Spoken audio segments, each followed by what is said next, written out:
Salvation's Edge is the final raid of the Light and Dark saga, and the final obstacle between us and the Witness.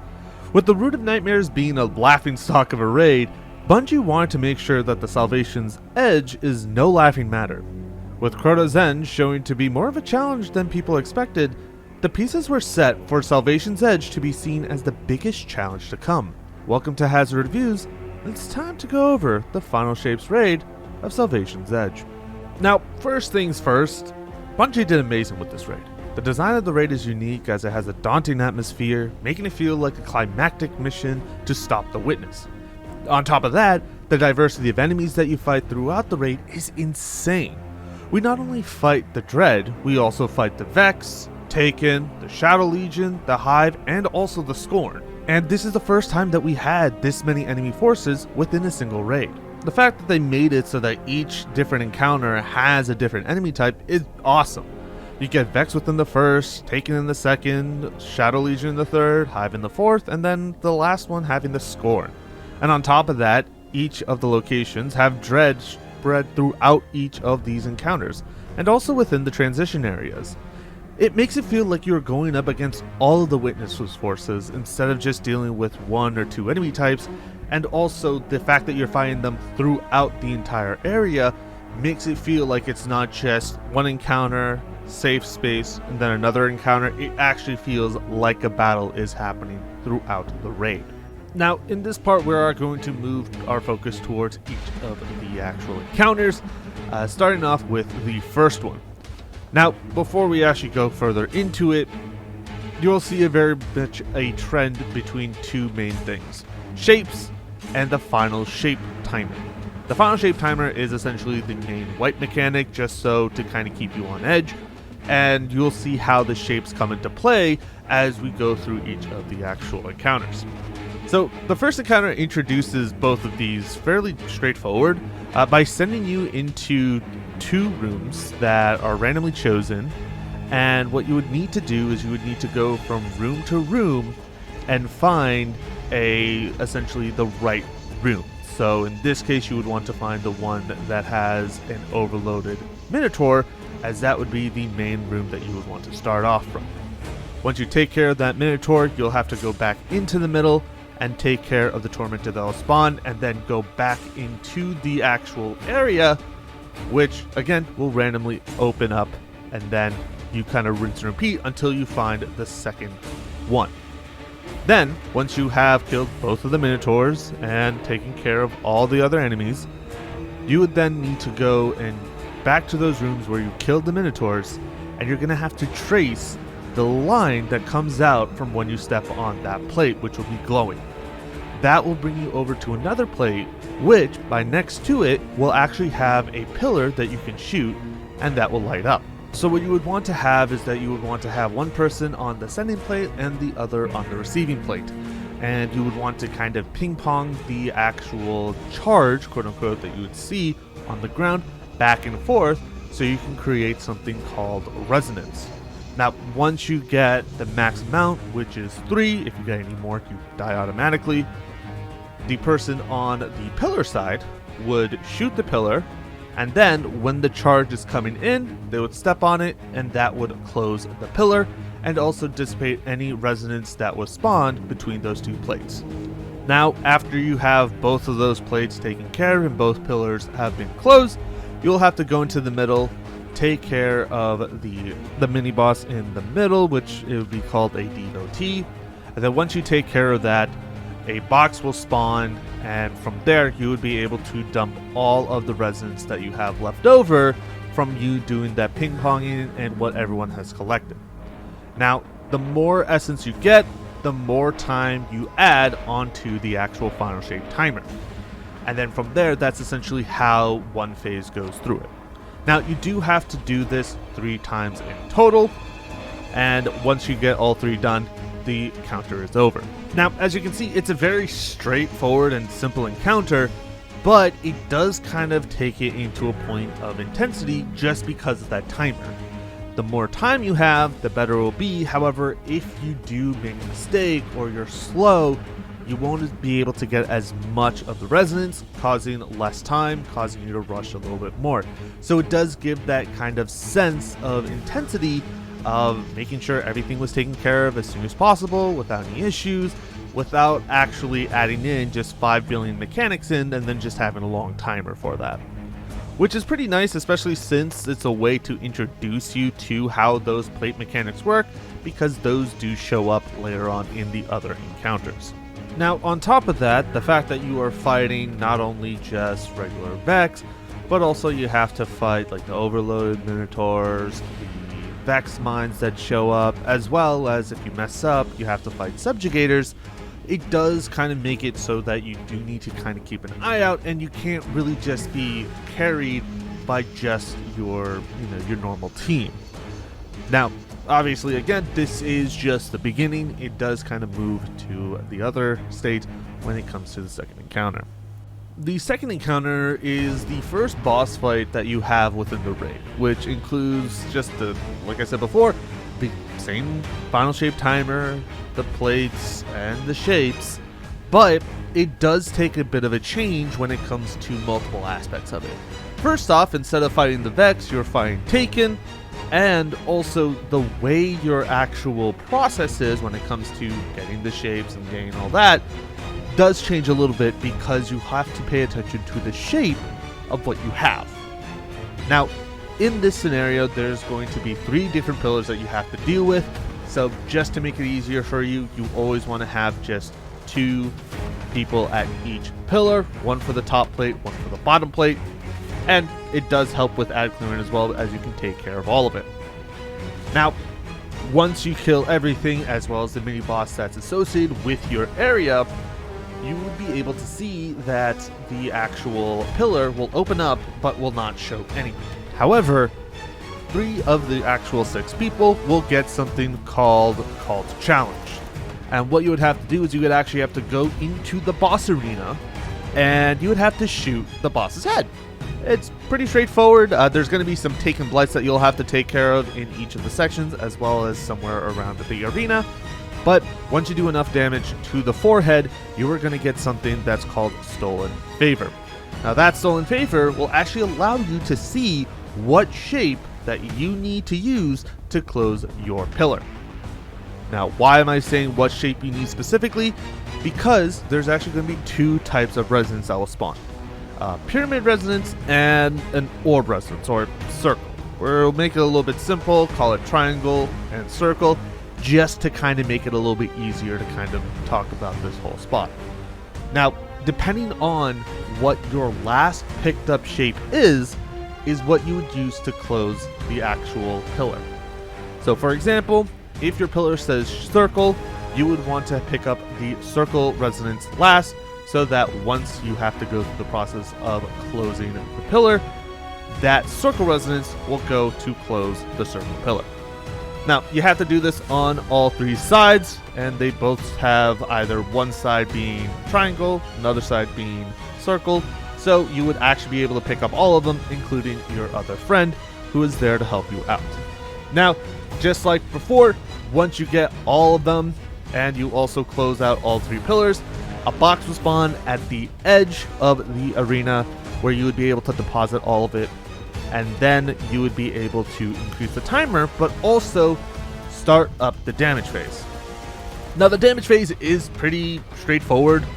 There's some attacks that you would want to dodge, and it does move around the boss, so it's not like you can just sit in one spot and just shoot.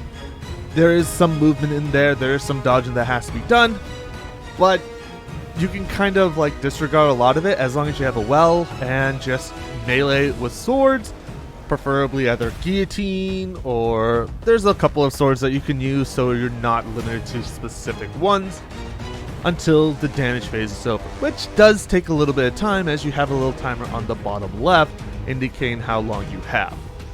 And then again, you just want to rinse and repeat that until you get to the boss's final stage, which, in fairness, it's the same thing as you would in the original parts. What the only difference is the mini bosses from each of the areas will then join you in the middle. But again, it really doesn't matter that much because they're not really going to do anything to negatively impact you. And as long as you have a well, you could just wail on the boss and they're not going to harm you. Which is kind of like a, alright, that's great to have, but also a bit of a yikes if you're using certain strategies. Now, that's not a huge issue. I mean, overall, it's still a decent encounter because, again, you have an additional focus to the mechanics, but you're still basing off the original ones that you learned back in the first encounter. Now, it does make it a little bit easier for people to engage with it because, one, again, you're just adding an additional mechanic onto it, making it much easier to teach as long as you teach the first one. But again, with the way that this is set up, it is something that you could easily carry people through, especially since the boss damage that's necessary isn't as high as you would think. But overall, it's still a really good encounter, and honestly, it's kind of fun just trying to keep an eye out and trying to manage everything so that you wouldn't have to kind of lose out on the time, but also be able to handle all the enemies in your area and making sure that you get the right shapes in place. Now, after a decently long transition period, you get to the third encounter where it does change up a decent amount, but still kind of goes based off of the original dynamics and adding a little bit onto it. For example, the main thing that they do is they add in another shape of the cube, also known as the square resonance. And instead of this being a boss fight, you actually have 3 levels of puzzles that you kind of have to do to get everything taken care of. Now, within this area, you're going to be fighting the Shadow Legion, some Tormentors, as well as the Dread, particularly Husk. So don't be surprised if you get randomly damaged out of left field, because those guys are menaces. But essentially the way that it works is that at each of the pillars, you will have a Tormentor. And once you kill that Tormentor, you will be able to see what the pillars need to close them down. Now, each one has its own shape, obviously circle, square, triangle, or something of that sort. Now, obviously, you have the sending plates on one side and then the receiving plates on the other with the pillars, and they are pretty organized when it comes to it. So the right side would have the triangles, the middle will have the circles, and then the far side will have the squares, and it will be kind of respective to that.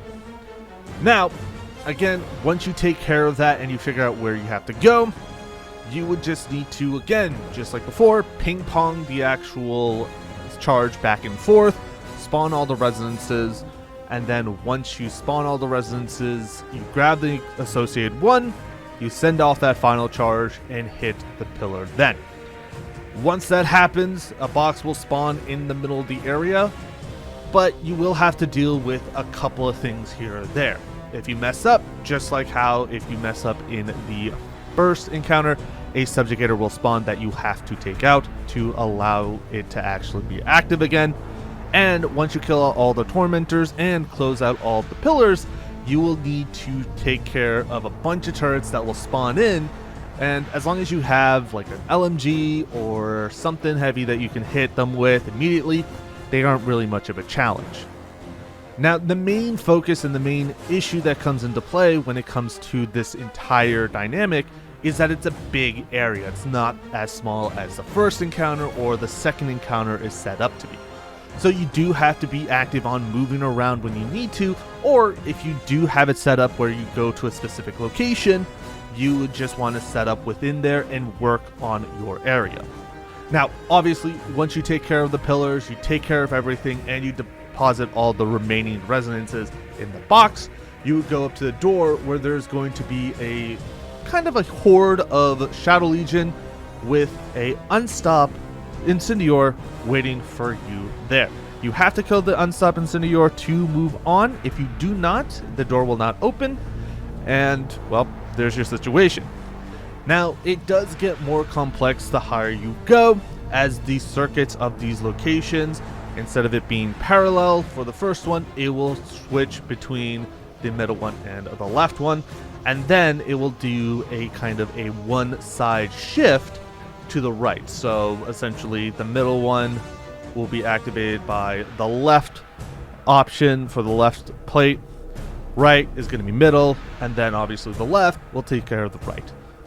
But that's essentially, it's the same thing for each one. Take care of the tormentors, spawn all the resonances, then go to the right one, close it up, deposit, and then kill the incendiar.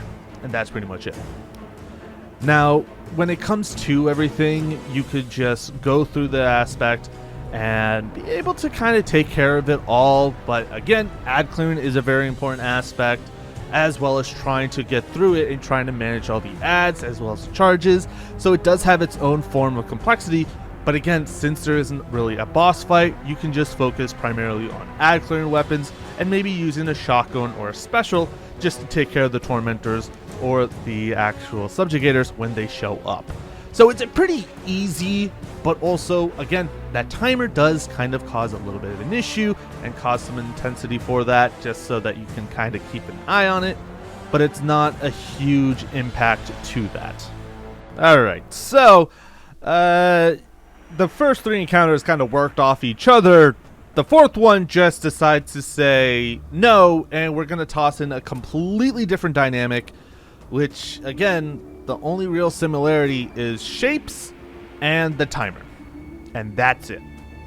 Outside of that, nothing else that you've done within the first three encounters really matters here within this fourth encounter. And I'll kind of go over it a little bit, but I'll say right now, this is going to take a little bit of time and a lot of explaining. So I am going to give you kind of a Spark Notes version of it. But if you are ever curious about the full explanation for it, you can always go and check out like a full guide. They're normally very good about that. But coming from my end, even though it is super complicated and possibly seen as the most complicated encounter in, honestly, in Destiny history, it's still, in my opinion, one of the best encounters to actually enjoy and go through because of just how complex it is. And it also beats the Vault for being one of the longest single encounter situations being cleared in a day one race, taking more time than a lot of the other raids have, like, in total. So within this encounter, you're going to be going up against a mix of hive enemies, knights, ogres, thralls, and dread as well, specifically the Grim. So you're going to be hit with a lot of tinnitus when it comes to it, and also it gets very, very annoying. So you will see how this can really hamper and really complicate everything even more. So the first part of this, like for this breakdown, is that you would actually need to change your own gear. The main reason is that you would want to make sure that your entire fire team has very unique setups at all times, meaning that you need to have like the craziest, most unique look, along with each having a unique ghost, because you are actually a major aspect within the encounter itself. Now, the way that it kind of works, again, it does take a little bit of explaining to do, but in the room, there's going to be a location of 6 statues at the spawn area where the flag is. And then also 3 statues over in the back area. Now the 6 statues reflect your character and what you're wearing. So your armor and all the pieces within it. Now it doesn't take into account color, or honestly it would make it a lot easier. But it's the same thing on the outside over in the edge where you see the 3 different statues. Now those 3 statues are actually going to be trapped guardians. When you start the encounter, 3 of the 6 fire team members is going to be transferred into their own area, their essential prison cell of the back half of the map, where they will be able to see the 3 statues, but they cannot go back to where the spawn is. Now the goal of this encounter is to save those 3 guardians. Now, how do you do that? Well, what you would need to do is you would need to make a key. And what is that key essentially going to do is that you would need to make a shape, a combination of 2 shapes, whether it's a circle or square, triangle, square, triangle, circle, etc., etc., you would need to make a combination of 2 of those 3 shapes to make sure that it matches the combination of those 2 shapes of the trapped guardian. So for example, if you're stuck inside and you see your statue and you need to have a square and a triangle, your statue outside would need to be holding the combination of a square and a triangle. And that's how you'd be able to get out. Now, there is a major caveat when it comes to that. Inside, these trapped guardians are going to look at their statues and they're all going to be holding a specific shape, whether it's a triangle, square, or circle. Now, none of them can repeat because the main focus is that you cannot use that shape to create their key. So for example, if your statue inside is holding the circle, that circle cannot be part of the key. You can have 2 triangles, 2 squares, or a combination of a triangle and a square, but you cannot have a circle at all. And that will be reflected on each of the different locations. So a lot of the times what you would want to do is you would want to set up a certain key or a certain system where you would want to have either a double of one shape or a combination of the other 2 shapes. It does depend on the fire team, but primarily as long as you do not have the actual shape as part of the key, you're fine, you'll be able to get out. Now, the main specific methods of each of these shapes and how they work is, again, it's super complex, especially if you look at it from the outside where you have to swap shapes between each statue. I'm not really going to go into it just because, one, it's just going to complicate it and also just extend this video out possibly like, I don't know, 50% of the time being just this encounter. So we're going to kind of pass by that and just kind of go off of the basis of you have an understanding of how to do that process. Now, while you're doing that process and the guardians who are trapped inside are doing their process to create their shape, the witness is going to be a little bit annoyed that you're trying to do that.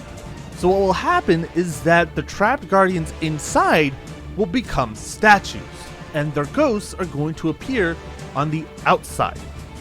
So one of you would actually have to take the ghost, bring it back to the spawn area where the 6 statues are, and they'll notice that only 3 of them are lit up with a yellow light.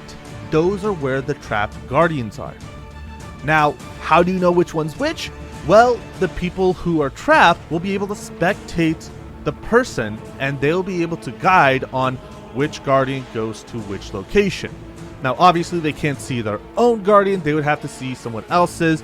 But again, once you find out one, it's kind of an easy process of elimination from there. Now, from that point, again, you will just be able to go through, make the keys, and once you make the key and everyone is sorted inside as well as outside, once they have that key, they'll be able to turn back. They'll see essentially the wall that's blocking them start to shatter. They'll be able to run into that wall, and then they'll be able to join the rest of the Guardians. Now, what happens after that? Essentially what will happen is that the outside Guardians will all be together, and once all 6 are out, the timer will temporarily pause and disappear, and then you will have to fight 2 unstoppable ogres, as well as taking care of a bunch of Thrall, Grim, and all the likes in the middle. Now, once you take care of that, the final aspect of the phase for this will be that 5 of the 6 Guardians will become statues. And again, it's up to that final Guardian to go pick up a ghost and figure out which statue location to deposit the ghost in. Now, once you actually deposit the right one into the right location, they will be able to be unfreed, and then they'll be able to help you put in the rest. Once you have freed all the Guardians and everyone's all set, the phase will end, and, well, you have to do it again. Now, this is obviously going to be connected as a 3-phase system, so you have to do this 3 times. Now, there are some caveats when it comes to this. Technically, you can manipulate the number of people who can go in, or at least reduce the randomness, by having 2 people from the fire team already be close to the trapped statues. before the encounter starts, or at least before that phase starts, so you can at least guarantee those two will go in and then make it just a 1 out of 4 chance rather than just a 50-50. But again, it's still the fact that even though you may not have like ever gone close to it, you do still have the opportunity to be chosen.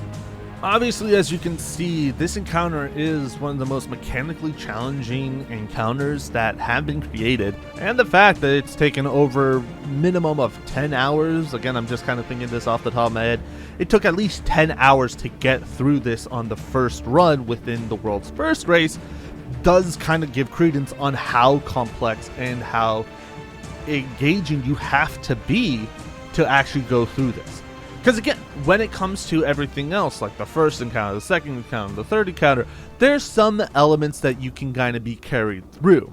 However, for the fourth encounter, you all have to know what you are doing. It's not something where you can kind of just focus on ad clear and just do whatever you want. You have an opportunity to be brought in and become a trapped guardian, meaning that you would need to learn how to do those mechanics. And on top of that, if everyone else doesn't know how to do the outside key making, there's always that possibility that you would need to do that in that situation. Because if no one really knows it, it's going to be a problem. Now, of course, there are different systems in place. There is API usage for websites that allow you to be able to kind of set up a guide on how to do that.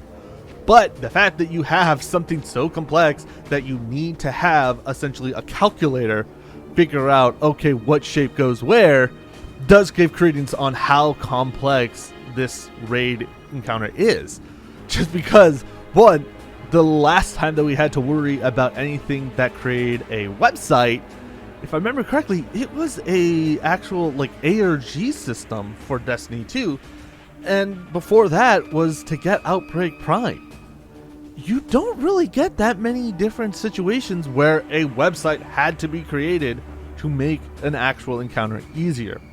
And honestly, I love that. I love it when it causes people to think outside the box, thinking, okay, this is what I have to do to make it easier for myself, to make it easier for others, so that it doesn't become some massive complicated mess that will take hours upon hours to explain, with maybe just a few chances of actually being able to understand it on the first try.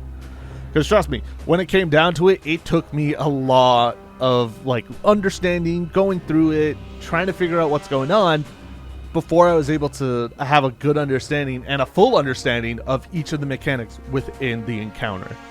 Which does say a lot when it comes to someone who enjoys these puzzles. That it takes a bit for me to be able to understand it really goes to show how complex they made the mechanics within the fourth encounter. And honestly, I love the fact that they did that, and I think it's great, especially since, one, the timer that you get, it does reset each time, but the situation still stands. You have to do it within a certain amount of time. You don't have all day to do it and all day to figure it out, which makes it a much more intense, much more enjoyable, and also a much more, I would say, raid encounter-like system than the other three beforehand. So, we have now come to the final encounter and the fight against the Witness. Now, just like the fourth encounter, a lot of the stuff within the fifth encounter really doesn't resonate as much as the first three did with each other, but does still work with the shapes and with the timer, and also kind of adds in a couple of features that you may not have noticed from the first three encounters.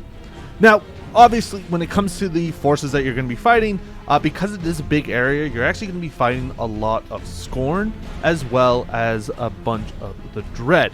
And because it is a sizable area, they did put in a lot of Scorn enemies that you would need to fight.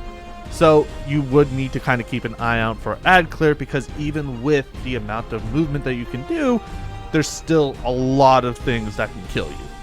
Now, the way that it actually works, the main encounter to get to damage phase, is by taking care of the Witness's glyphs, essentially known as buttons by the rest of the community. And to do that, you would need to have the buff of Glyph Breaker. Now, the main mechanic that comes into play is how you get Glyph Breaker. Now, between the first three encounters, you would see that there is a random hand that would be trying to attack you, whether it's from above, from below, or from the side. In this location, all the hands are together and all trying to attack you. However, the way that you actually need to disable the hands is also the way that you get Glyph Breaker.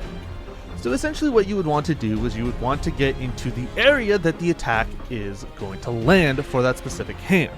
So for example, if you want to take care of the one of the hands in the sky, you would need to step into a triangle area that will show up on the ground, and you would want to shoot the wrist of it. Same thing for the circle. If it's want to go in there, you would want to get into the circle area and shoot the wrist of the one that has a hand coming from the ground. And the square, honestly, you just need to stand in the way of it and then shoot the actual circle itself on the wrist, and you would be able to get the shape. Now the shapes do have color coordination. For example, green is triangle, red is square, and gold or yellow is circle. So you want to keep an eye on what the wrist shows for a color and for the shape itself. And the main reason is because you would need to get that specific resonance to actually break the wrist. Now, how do you actually get the resonance? Essentially, you would want to go into the coordinating locations area of attack and just stay there for a couple seconds. It will pop up underneath your list for the resonances, and then you would be able to get out, go into the coordinated hand that you're looking to destroy, get into that, shoot it, and then the hand will disappear. Now, from that aspect, you would then be able to actually kill one of the buttons by either shooting it on, at any location that you'd want, or if for any reason you do have a decent amount of resonance and you want to get rid of it, you'll be able to go into the center platform and then shoot it from there, which will cleanse you of all the resonance that you have. Now again, the value of the resonance does matter because again, you don't lose it by shooting the hand, you only lose it by killing the glyph when you're in the middle circle. Now, once you break one, there's going to be some subjugators that will spawn. There's going to be an omen on the left and a normal subjugator on the right. My apologies, the opposite, because I don't remember my left and rights properly.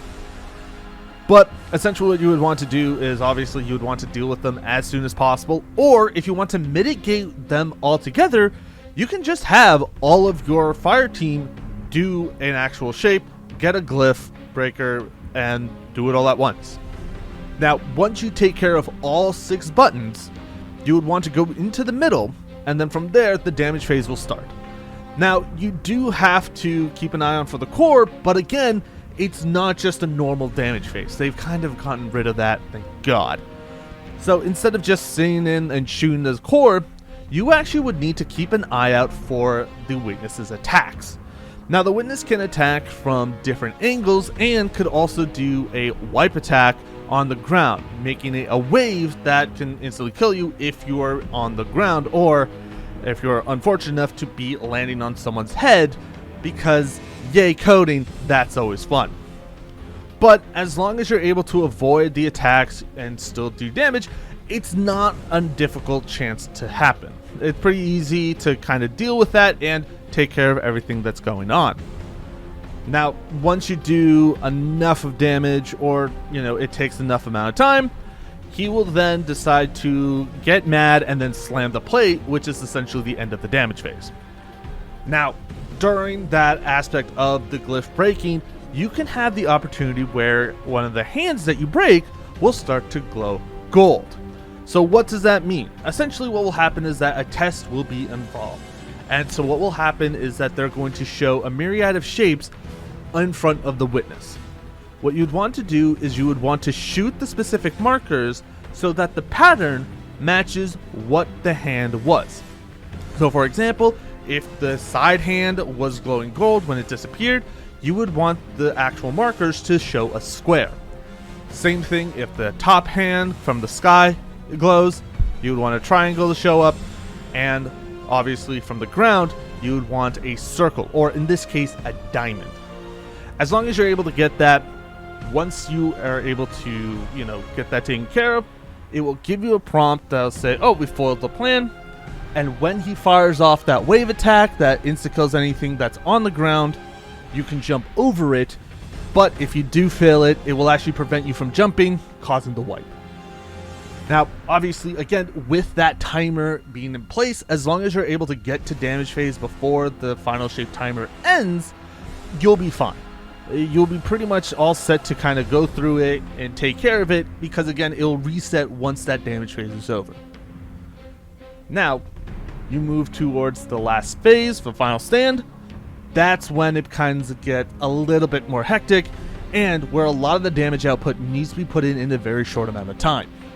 So unlike where you have a decent amount of time to output the damage, you have a very short amount of time, and the flurry of attacks is slightly faster. Like, if you're not able to output the damage or do a massive amount of burst damage within like the first few, it's going to take a little bit of a challenge for you to be able to get to that final phase and complete it. A lot of the times, if you have people who wiped on it or like who have died on the plate, it can cause it to have a higher chance of you failing it and having to redo the encounter. But once you're done with the final stand, that's it. You've completed the raid. What will happen is that a wrist cuff link will actually be on the ground where you would be able to go and interact with it, where you can get weapons, or if you haven't gotten a specific weapon, you would be able to roll for it, and you'd be able to get your red border from there, as well as be able to grab a momentum if you were able to go through the entire raid either on master mode, or if you were able to do a normal roll without any wipes within the encounter. So meaning that you didn't have to reset that encounter at all. It is pretty nice to have something so simply like provided, and also the memento does look really nice on certain weapons because it does have that light and dark dynamic that does work with some weapons. Now, with the encounter like overall being a boss encounter, it is nice that they still kept some of the complexities of the mechanics, meaning that you didn't have to really worry about having to rely on the first three, which kind of does throw a wrench into kind of understanding it. However, because they wanted to make sure that this is a boss fight rather than just doing mechanics, they did make it a lot simpler so that you only really needed like 3 people to run it, so that everyone else could just focus on ad clear and making sure everything else is taken care of for them, and then be able to do damage, which is nice. It does make it a little bit easier to kind of handle everything, especially since, again, you're doing this on a timer, and you're able to get this process done a lot faster rather than just having everyone know what to do and having everyone do everything at the same time. Because again, if you do it very quickly or you mess something up, you could die, you could cause a wipe, and so there's a lot of situations where if you're not really paying attention, you could still mess it up. But again, with that being said, since this is just a boss fight, they're not making it too difficult for, you need everyone to handle it. Which is, it's pretty good, although again, I do have like a couple of concerns, primarily with the mechanic itself. So a lot of the times it will always follow a specific person, depending on what hand it is, where it's looking. You can get a lot of different situations that really doesn't work for you. Like, for example, a lot of the times when I've done the mechanic, you will have one of the areas that you need to get into being on the complete opposite side of the location, meaning that you would literally have to run from one area all the way to the other and hop across the entire place to try and get to it in a short amount of time. A lot of the times, if you see it on the other side, you might as well just say, I'm gonna go for the next one at that point. And there's also times where it would just spawn in the middle of the air for no reason, meaning that you're not able to get it even though you need it. And so a lot of those complications can happen, making it a lot more of an annoyance to kind of deal with. And on top of that, if you don't do it in a certain amount of time, you would actually have that hand be retracted and then maybe move to a different location, and potentially you would have to just restart everything, meaning that you would need to figure out the resonance, you would need to get the resonance, and then you would need to hope to God that the resonance is correct and you're able to get it without essentially maxing yourself out to 3 and then, getting yourself killed because for some reason it's not registering you being in there, since it's like a different level for some reason. So there's a couple of complications when it comes to it, but outside of that situation, the rest of it is actually really nice. Like, don't get me wrong, this little aspect, this little nitpicky part can really cause a bit of an issue, but as long as you're able to manage those type of situations, keep everyone close together or close around this location, you wouldn't have to worry about it being like sent over to like the other side of the arena, or just being sent in the middle of the air because someone was jumping when it decided to attack. So there's those type of situations that you can run into, but again, those can easily be managed if you kind of keep an eye out and conscious of what you're doing. Overall, the raid itself is a masterpiece of both storytelling and mechanics, while using this timer to make sure that there is a sense of pressure that could be felt even if you've run the raid so many times.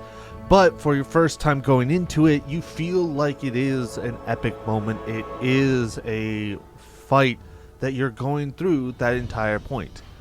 Now, the transition areas are fairly long, but again, those story bits provided within them, as well as having a consistent fight within their being able to fight the Tormentors, the Shadow Legions, more of the Dread, and all these other enemies while you're hearing the Witness essentially speaking to you, giving his perspective and his monologue through that.